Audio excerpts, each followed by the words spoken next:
बच्चों आज हम लोग कार्बन एंड इट्स कंपाउंड्स का लेक्चर नंबर 3 स्टार्ट करते हैं। और जैसा कि मैंने आपको बताया था कि लेक्चर नंबर 3 में हम लोग क्या देखने वाले हैं, कार्बन डाइऑक्साइड की मेथड ऑफ प्रिपरेशन, उसकी फिजिकल प्रॉपर्टीज, केमिकल प्रॉपर्टीज और उसके यूजेस।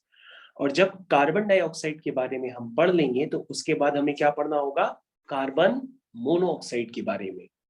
तो बच्चों यहाँ पर ये आपका कौन सा लेक्चर हो गया, ये हो गया लेक्चर 3 और चैप्टर का क्या नाम है, कार्बन एंड इट्स कंपाउंड्स। ठीक है, तो आप लोग सब रेडी हैं पढ़ने के लिए। आज हम लोग पढ़ते हैं किसके बारे में, कार्बन डाइऑक्साइड के बारे में। तो क्या आप कार्बन डाइऑक्साइड का फॉर्मूला जानते हैं? कहोगे यस, कार्बन डाइऑक्साइड का फॉर्मूला होता है CO2। क्या होता है? CO2। और कार्बन मोनोऑक्साइड का क्या होता है? CO। चलिए, तो सबसे पहले बच्चों हम इसका इंट्रोडक्शन देते हैं कि हमारी इस धरती में कार्बन डाइऑक्साइड क्यों आ गई। सबसे पहले अगर आप अपनी बुक खोल के बैठे होंगे तो वहां पे आपको डिस्कवरी मिलेगी। क्या मिलेगी? डिस्कवरी। जैसे बच्चों इलेक्ट्रॉन को किसने डिस्कवर किया था? जे थॉमसन ने। प्रोटॉन को किसने डिस्कवर किया था? ई गोल्डस्टीन ने। न्यूट्रॉन्स को किसने डिस्कवर किया था? जेम्स चैडविक ने। न्यूक्लियस को किसने डिस्कवर किया था? रदरफोर्ड ने। उसी तरह से बच्चों कोई ना कोई ऐसा है जिसने कार्बन डाइऑक्साइड को डिस्कवर किया। तो बच्चों सबसे पहले जो डिस्कवरी है उसके लिए रिस्पॉन्सिबल है एक आदमी जिसका नाम है हेलमेट। क्या नाम है? हेलमेट, जिसको हम लोग कहते हैं वैन हेलमोंट। तो वेल हेलमोंट को हम लोग नाम तो याद नहीं रख पाते हैं, तो नाम न रखने याद पाने के केस में हम लोग उसको हेलमेट हेलमेट करके बुलाते हैं। तो पूरा नाम है इसका वेन हेलमोंट। वेन हेलमोंट ने 1990 नहीं बच्चों 1630 में इस गैस को डिस्कवर किया था। और ये गैस उसको कब मिली? जब उसने कोयले को यानी कि चारकोल को एयर में बर्न किया। यानी सबसे पहले वेन हेलमोंट ने 1630 में जब चारकोल को एयर की प्रेजेंस में बर्न किया तो उसको जो गैस मिली उसने कहा यही गैस है, यही है वो, यही है वो। क्या नाम है उसका? Carbon dioxide. क्या नाम है? Carbon dioxide. ठीक है, और उसके बाद बच्चों इसका नाम चलने लग गया वेन हेलमोंट के बाद कार्बन डाइऑक्साइड। उसके बाद बच्चों इसमें और भी नेचर डिस्कवर किए गए। जैसे एक दूसरा साइंटिस्ट है, वो बहुत काले रंग का था, उसका नाम है जोसेफ ब्लैक। जोसेफ ब्लैक ने 1775 में एक गैस का जो है प्रिपरेशन भी कर लिया। उसने कहा अगर आपको कार्बन डाइऑक्साइड बनानी है तो आप कैल्शियम कार्बोनेट को हीट करेंगे तो कार्बन डाइऑक्साइड गैस प्रिपेयर हो जाएगी। तो वेन हेलमोंट ने सबसे पहले उसको देखा, जोसेफ ब्लैक ने उसको सबसे पहले प्रिपेयर किया। और एक साइंटिस्ट था जिसका नाम आप लोग बहुत ही अच्छे से जानते हैं, उसका नाम है लेवॉइजर।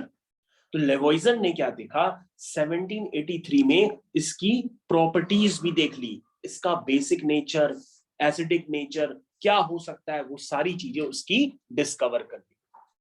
तो बच्चों अगर आपसे पूछा जाए कि कार्बन डाइऑक्साइड को डिस्कवर किसने किया तो सबसे पहले आप बताओगे हेलमेट, यानी कि वेन हेलमोंट ने। ठीक है, तो बच्चों हम लोग आगे कंटिन्यू करते हैं और हमारे पास अब आएगा कि कार्बन डाइऑक्साइड की अकरेंस कहां होती है। तो आप बताइएगा, ये फ्री होती है, ये हमारे नेचर में क्या है, फ्री है। सांस लो, सांस छोड़ो, तो कार्बन डाइऑक्साइड है। तो चारों तरफ कार्बन डाइऑक्साइड है आपके पास।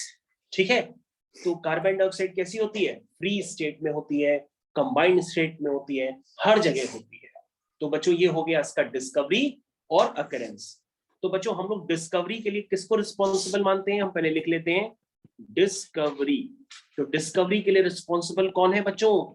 When Helmont. क्या नाम है? When Helmont. तो ये बच्चों डिस्कवरी के लिए रिस्पॉन्सिबल है। और अकरेंस यानी इसको कहां कहां पाया जाता है, ये होती है फ्री स्टेट। कैसी होती है? Free state and in the combined state. कैसी होती है? Combined state. ठीक है, तो बच्चों अगर मैं आपसे पूछूं कि ये फ्री स्टेट में कहां कहां मिलती है, तो सबसे पहले कहोगे सर एटमॉस्फेयर में मिलती है, अभी तो आपने सांस ली थी, तो ये क्या है, फ्री स्टेट में कार्बन डाइऑक्साइड।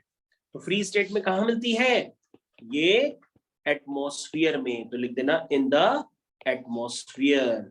ठीक है, चलिए उसके बाद बच्चों और कहां मिलती है फ्री स्टेट में, जब बर्निंग होती है कार्बन कंपाउंड्स की, क्या होती है, also burning, also burning in carbon compounds. तो बच्चों अगर आप इसको देखना चाहते हो अपने आसपास, तो नीचे चले जाइएगा अपार्टमेंट में अपने घर के, तो नीचे आपको गार्ड भैया कोयला जला करके बैठा होंगे। जब वो कोयला जला कर बैठे हो, भट्टी जला के बैठे हो, तो उस भट्टी से जो गैस निकलेगी वो कार्बन डाइऑक्साइड होगी, जिससे वो भट्टी में क्या कर रहे होंगे, हाथ ताप रहे हैं। ठीक है, तो कोयला जब जलता है तो कौन सी गैस निकलती है, कार्बन डाइऑक्साइड। ठीक है, उसके अलावा बच्चों अगर आपसे पूछा जाए कि कंबाइंड स्टेट में ये कहां कहां पर होती है, क्योंकि सर कंबाइंड स्टेट में तो बहुत जगह होती है, ये कैल्शियम कार्बोनेट में होती है, मैग्नीशियम कार्बोनेट में होती है, बाकी और भी कई जगह होती है ना, सोडियम बाइकार्बोनेट में होती है, सोडियम कार्बोनेट में होती है, कई जगह ये कंबाइंड स्टेट में होती है। तो ठीक है बच्चों, तो बच्चों अब हम लोग पढ़ते हैं कार्बन डाइऑक्साइड की प्रिपरेशन। और बच्चों आपको जान के खुशी होगी कि यहाँ पर एक बच्चा है, उसका नाम है दीप, और दीप भी कार्बन डाइऑक्साइड का फॉर्मूला जानता है। क्या होता है दीप, CO2, carbon dioxide is CO2। अब हम लोग पढ़ते हैं प्रिपरेशन ऑफ कार्बन डाइऑक्साइड, यानी कि अब हम CO2 की प्रिपरेशन करेंगे। और बच्चों आपकी बुक्स में काफी सारी प्रिपरेशन है, लेकिन आप काफी सारी प्रिपरेशन ना करके कोई भी एक स्टैंडर्ड प्रिपरेशन कर लीजिए, आपका काम बन जाए। चलिए बच्चों, सबसे पहले हम कार्बन डाइऑक्साइड को कई तरह से बना सकते हैं। सबसे आसान तरीका होता है कि कार्बन कंपाउंड्स को आगी में जला दो, कार्बन कंपाउंड्स को आगी में जला दो। इसका मतलब क्या हुआ कि कार्बन कंपाउंड्स को एयर में बर्न करो, और एयर में क्या होती है, ऑक्सीजन, O2। तो यहां पे लिखो बर्निंग, क्या लिखेंगे, burning, BURNING, burning carbon compounds in air. चलिए, तो सबसे पहले बच्चों सबसे आसान मेथड देखो कार्बन डाइऑक्साइड को बनाने का, सीधा सीधा कोक लो, एयर में बर्न करो और कार्बन डाइऑक्साइड बनेगी। और साथ में ये रिएक्शन बच्चों एक्सोथर्मिक होती है। एक्सोथर्मिक रिएक्शन का मतलब होता है कि रिएक्शन को कंप्लीट करने के बाद क्या निकलती है, हीट निकलती है। क्या निकलती है, हीट। तो बच्चों ये डेल्टा साइन क्या रिप्रेजेंट करता है कि रिएक्शन कंप्लीट हुई और हीट बाहर निकली। चलिए, और कोई बच्चों हाइड्रोकार्बन, कहोगे हाँ सर, इस हाइड्रोकार्बन का नाम क्या होता है CH4 का, मीथेन। क्या नाम होता है, मीथेन। बच्चों बहुत सारे हाइड्रोकार्बन होते हैं, अगर आपको हाइड्रोकार्बन का फॉर्मूला नहीं पता है तो मैं आपको बताता हूँ। CnH2n+2 है, इसमें n की वैल्यू 1 पुट करो। जब 1 पुट करोगे तो बच्चों देखो यहाँ पे C1 हो जाएगा, यहाँ पे 1 पड़ेगा तो 2 1 जा 2, 2 2 जा 4। तो जब एक कार्बन का हाइड्रोकार्बन होता है तो उसे कहते हैं मीथेन। अब बच्चों 2 डाल दो उसमें तो क्या हो जाएगा, C2 और 2 2 जा 4 5 6, C2H6। 2 कार्बन का हाइड्रोकार्बन होता है तो उसे क्या कहते हैं, इथेन।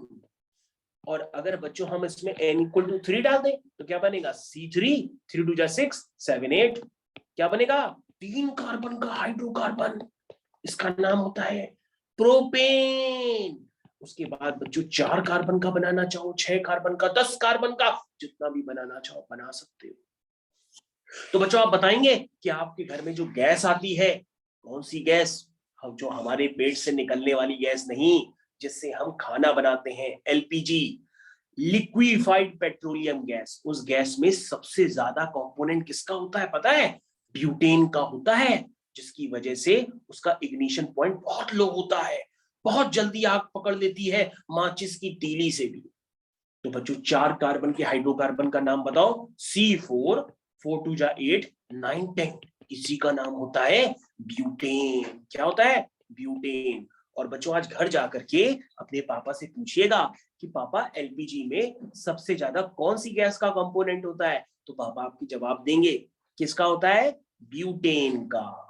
चलिए, तो बच्चों मीथेन को भी अगर आप एयर में बर्न करेंगे तो भी कार्बन डाइऑक्साइड बनेगी, इथेन को बर्न करेंगे तो भी कार्बन डाइऑक्साइड बनेगी, प्रोपेन को बर्न करेंगे तो भी कार्बन डाइऑक्साइड बनेगी। यानी जितने भी हाइड्रोकार्बन को आप बर्न करेंगे इन प्रेजेंस ऑफ एयर तो वहां पे क्या बनेगी, कार्बन डाइऑक्साइड। और याद रखिए बच्चों, हाइड्रोकार्बन के साथ कभी भी अगर आप बर्निंग इफेक्ट स्टार्ट करेंगे तो कार्बन डाइऑक्साइड के साथ वाटर भी बनती है और साथ में रिएक्शन एक्सोथर्मिक होती है, तो रिएक्शन को कंप्लीट होने पर हीट भी बाहर निकलती है। क्या निकलती है, हीट। तो बच्चों मैं आपको बताऊं एक बच्चे ने क्या गलती की थी, एग्जाम में आया था कि कंप्लीट द रिएक्शन, और उन्होंने लिखा था कि जब इथेन को एयर में बर्न करते हैं तो रिएक्शन को कंप्लीट करना है। तो बच्चे ने लिखा इथेन बगल वाले से पूछ करके, फिर उसने बर्न करने के लिए यहां पर आग ही जला दी, ऐसे आग, उसने यहां पर आग ही जला दी ऐसे, और फिर उसको बर्न करते हुए ऐसे ऐसे ऐसे डायग्राम बनाने लगा इथेन जल। तो ये बच्चों गलत है। इथेन को बर्न करने का मतलब क्या हुआ कि आप वहां पर क्या लगाएंगे, O2, और उसको बर्न करके क्या बनाएंगे, CO2 और वाटर और साथ में हीट। ये करना होता है बच्चों बर्न जब करते हैं हाइड्रोकार्बन को। किसी भी हाइड्रोकार्बन को बर्न करेंगे तो इस तरह से आपको रिएक्शन कंप्लीट करनी होगी, और ये सेम रिएक्शन आपकी पीछे एग्जांपल्स और एक्सरसाइज में भी दी हुई है। चलिए बच्चों उसको कंप्लीट करते हैं। आइए बच्चों, सबसे पहले बच्चों ये देखो कितने हाइड्रोकार्बन है, 2, तो बच्चों यहाँ पे भी 2 हाइड्रोकार्बन कर लो। ठीक है बच्चों, यहाँ पे हाइड्रोजन कितने हैं, 6, तो यहाँ पे भी 6 हाइड्रोजन कर लो। अब बच्चों देखो ऑक्सीजन कितने हुए, सर ऑक्सीजन हुए 2 2 जा 4 एंड 5 6 7, सर 7 ऑक्सीजन है। हमने कहा लेफ्ट हैंड साइड पे कितने ऑक्सीजन है, 2 ऑक्सीजन है। तो हमने कहा 2 में क्या मल्टीप्लाई करें कि 7 हो जाए, तो तुम कहोगे सर 2 में क्या मल्टीप्लाई करें कि 7 हो जाए, तो हमने कहा 7/2। क्या मल्टीप्लाई करेंगे, 7/2, क्योंकि 2 में 7/2 जैसे ही मल्टीप्लाई होगा तो लेफ्ट हैंड साइड में 7 ऑक्सीजन हो जाएंगे और राइट हैंड साइड में तो 7 है ही। कहोगे सर लेकिन ये जो बाई 2 है सर अच्छा नहीं लग रहा। हमने कहा बाई 2 अच्छा नहीं लग रहा, तो मैंने आपको ट्रिक बताई तो थी कि पूरी इक्वेशन में क्या करो, 2 का मल्टीप्लाई कर दो, तो रिएक्शन बनेगी फाइनली 2C2H6। और बच्चों 7/2 में 2 मल्टीप्लाई होगा तो 2 कैंसिल हो जाएगा, तो सर बच्चों क्या बचेगा 7O2, और 2 2 जा 4CO2 और 2 3 जा 6H2O प्लस हीट। तो बच्चों जब आप ये रिएक्शन लिख के आते तभी आपको 2 नंबर मिलते, लेकिन बच्चे लिख के ही नहीं आए थे फाइनल एग्जाम्स में। तो बच्चों याद रखिएगा किसी भी हाइड्रोकार्बन को हीट करते हैं तो क्या बनता है, CO2 और वाटर। CO2 क्या होता है, ये CO2 है बच्चों। ठीक है, ओके। चलिए इसके अलावा बच्चों मैंने तो आपको प्रोसेस बता दिया कि हाइड्रोकार्बन को बर्न करेंगे एयर की प्रेजेंस में तो कार्बन डाइऑक्साइड बनेगी, ये उसका मेथड ऑफ प्रिपरेशन हो गया, है ना।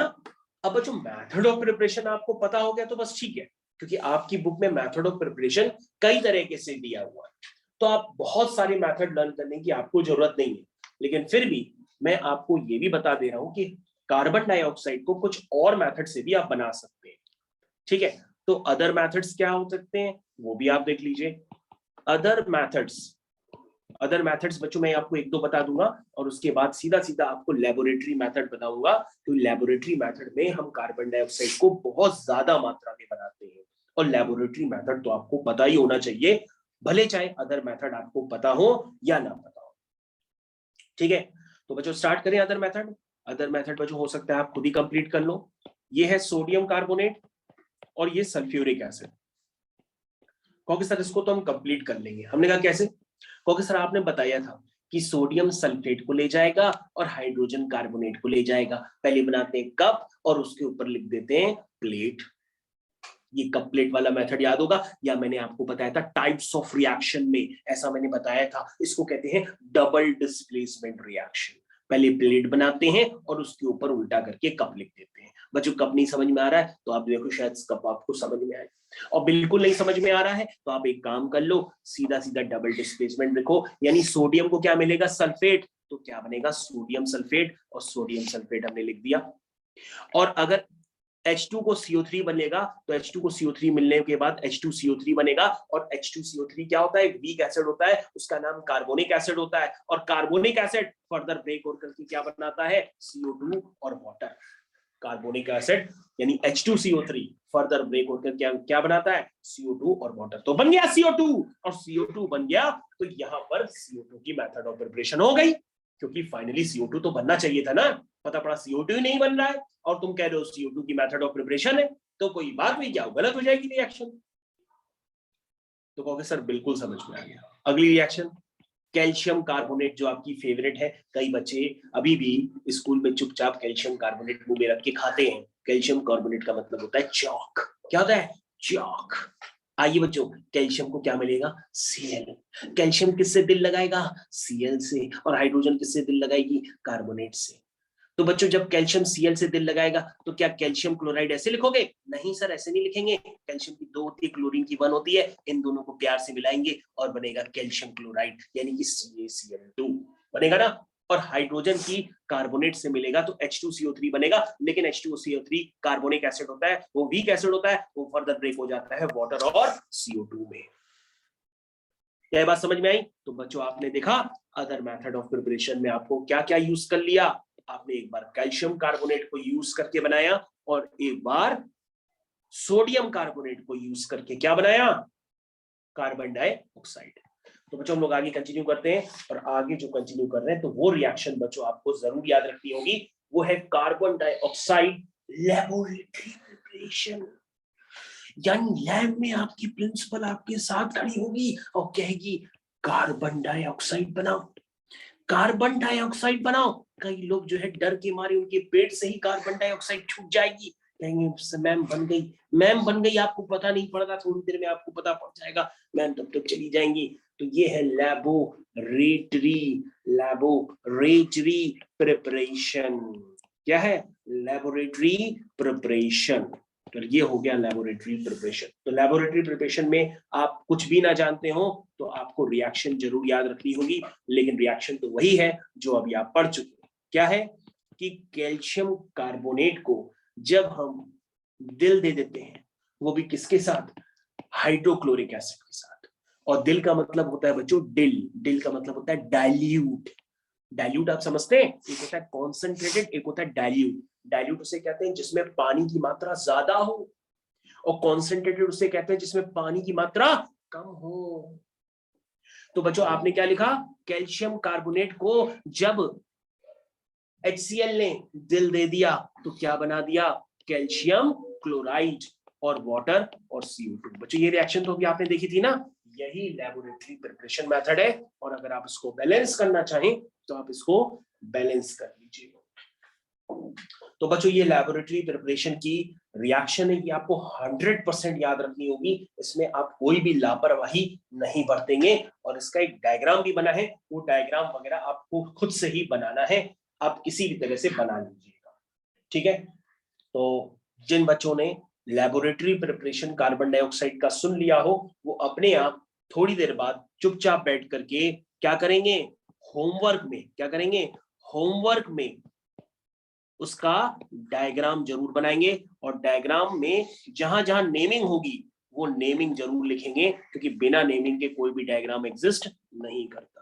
क्योंकि बच्चों आप बायो में बहुत ही अजीबोगरीब डायग्राम बनाते हैं, तो इस बार आप केमिस्ट्री में भी method of preparation carbon dioxide का डायग्राम जरूर बनाएं। अब बच्चों आपके पास क्या बताया था, हम लोग पढ़ेंगे फिजिकल प्रॉपर्टीज और केमिकल प्रॉपर्टीज। तो सबसे पहले बच्चों हम लोग पढ़ते हैं फिजिकल प्रॉपर्टीज, किसकी, मेरी नहीं, कार्बन डाइऑक्साइड की। चलिए, तो फिजिकल प्रॉपर्टीज कैसी होती है बच्चों, कलरलेस, कोई रंग ही नहीं होता, तभी तो कोई पहचान नहीं पाता कि आपने कार्बन डाइऑक्साइड निकाली है, वरना लोग पहचान जाए, मैम इसने किया है, मैम इसने किया है। कैसा कलर होता है, कलरलेस। ऑर्डरलेस, ऑर्डरलेस का मतलब क्या होता है आप जानते हैं, गंधहीन, स्वादहीन। चलिए चलिए, कलरलेस, ऑर्डरलेस। उसके बाद टेस्ट कैसा होता है बेटा? कार्बन डाइऑक्साइड ना, कार्बन क्या होता है? नॉन मेटल होता है, और नॉन मेटल के ऑक्साइड एसिडिक इन नेचर होते हैं। तो कार्बन डाइऑक्साइड कैसी होती है? एसिडिक। यानी अगर आपके पेट से कार्बन डाइऑक्साइड निकलेगी तो बगल वाले को थोड़ा मुंह में खट्टा खट्टा स्वाद आएगा, वैसे करेगा, मैम बहुत खट्टा खट्टा लग रहा है, इस तरह से। तो इसका स्वाद कैसा होता है? स्लाइटली। कैसा होता है? Slightly.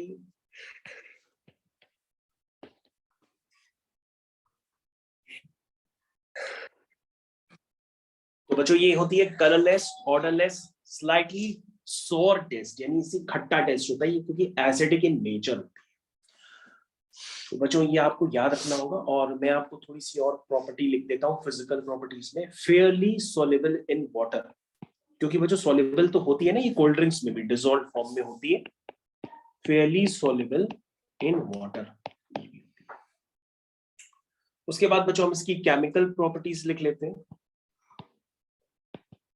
Chemical properties,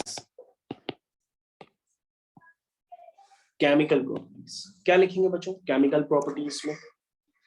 non combustible, that is does not burn. ये कह रहा है नॉन कंबशेबल, ये जलती नहीं है, जलाती। Non combustion, that is does not burn. ये नॉन कंबशेबल है। नॉन सपोर्टर ऑफ कंबशन, तो बच्चों ये नॉन सपोर्टर है, पूरी तरह से जलाएगी भी नहीं, ना जलेगी, बस इसका जो स्वाद होगा आपको महसूस होगा खट्टा खट्टा, नॉन बिल्कुल स्वाद की तरह, non supporter of combustion, non supporter of combustion. ठीक है बच्चों, तो ये हो गया आपके पास केमिकल प्रॉपर्टीज का मेन पॉइंट। तो बच्चों आपको याद रखना होगा केमिकल प्रॉपर्टीज इसकी भर भर के एग्जाम में आती है, तो दूसरी केमिकल प्रॉपर्टीज भी आप देख लीजिए क्या क्या करती है। तो बच्चों केमिकल प्रॉपर्टीज में आप कुछ रिएक्शंस भी बता सकते हैं, जैसे CO2 प्लस वाटर कंबाइन होकर क्या बनाता है? कार्बोनिक एसिड बनाता है। ठीक है, कार्बोनिक एसिड इसका मेन प्रोडक्ट होता है। और कार्बोनिक एसिड क्या होता है? एक वीक एसिड होता है। कैसा होता है? Weak acid. उसके बाद बच्चों अमोनिया और कार्बन डाइऑक्साइड का जब मिलन होता है तो सोचो बच्चों क्या होगा? एक तो अमोनिया और ऊपर से कार्बन डाइऑक्साइड, अगर दोनों का बच्चों मिलन हो रहा है तो क्या बनता है पता है? यूरिया। क्या बनती है? यूरिया। तो तुम कहोगे तब तो बिल्कुल ही नहीं खड़े हो पाएंगे, क्योंकि साक्षात यूरिया प्रकट। और जाने वो किसकी यूरिया है? तो बच्चों आपको पता नहीं है, ये जो यूरिया हमारे शरीर से निकलती है, जिसको बेचारे किसान खेतों में इस्तेमाल करते हैं ताकि उनकी फसल अच्छी से अच्छी हो, ये बच्चों किसका फॉर्मूला है पता है? यूरिया। अगर आपको यूरिया का फॉर्मूला अच्छा नहीं लग रहा है तो मैं इसको सजा के लिख देता हूँ, NH2CO NH2। ये बच्चों यूरिया का फॉर्मूला। कभी भी आप बायो में डायग्राम्स बनाएं तो उसमें यूरिया की जगह फॉर्मूला लिखें NH2CO NH2, इससे आपको ज्यादा याद रहेगा। तो आप समझ गए होंगे, एक तो CO2 और ऊपर से अमोनिया मिल करके क्या बना रहे हैं? यूरिया, यानी कि यूरिन जैसी एकदम महक आने लगेगी। चलिए आगे देखते हैं। उसके बाद कैल्शियम हाइड्रोक्साइड, कैल्शियम कार्बोनेट को कहते हैं लाइमस्टोन, है ना? वैसे ही कैल्शियम हाइड्रोक्साइड को क्या कहते हैं?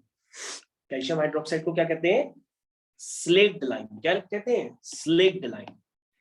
इसकी कार्बन डाइऑक्साइड से रिएक्शन होती है तो कैल्शियम कार्बोनेट बनता है प्लस वाटर बनता है। तो बच्चों ये रिएक्शन याद रखिएगा, ये रिएक्शन आपसे फाइनल एग्जाम्स में पूछी भी जा चुकी है। चलिए, तो बच्चों केमिकल प्रॉपर्टीज में मैंने आपको 3 रिएक्शंस तो लिख के दे ही दी है। उसके बाद बच्चों यूजेस पढ़ते हैं। यूजेस, आइए बच्चों, uses of carbon dioxide. Carbon dioxide के क्या यूजेस हैं बच्चों? ध्यान से सुनिए। चलिए, तो पहला इसका यूज होता है बच्चों, कार्बन डाइऑक्साइड का हम लोग यूजेस पढ़ने जा रहे हैं, तो बच्चों ध्यान से देखिए, हम इनके यूजेस अभी पढ़ेंगे। पहला यूज ये होता है कि बच्चों dry ice baked food items, extinguishing fires, photosynthesis, इन सब में कार्बन डाइऑक्साइड का यूज होता है। तो बच्चों आप लिख सकते हैं यूज इसका, सोडा मैन्युफैक्चर, ठीक है, सोडा को बनाने के लिए इसको हम यूज करते हैं। दूसरा, बेक्ड फूड आइटम्स जैसे कि केक्स, ब्रेड। तीसरा,